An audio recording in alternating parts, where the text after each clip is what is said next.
మీరు ఫిబ్రవరి 29 గురించి ఎప్పుడైనా ఆలోచించారా?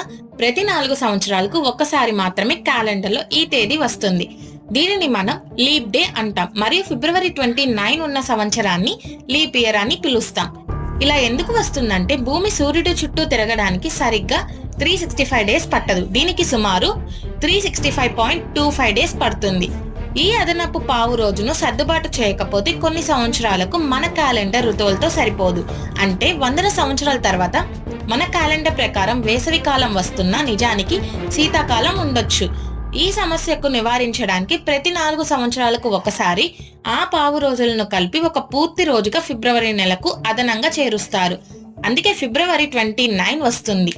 ఇది మన క్యాలెండర్ను భూమి యొక్క ఖగోళ కదలికలతో సమతుల్యం చేయడానికి శాస్త్రవేత్తలు చేసిన ఒక తెలివైన ఏర్పాటు.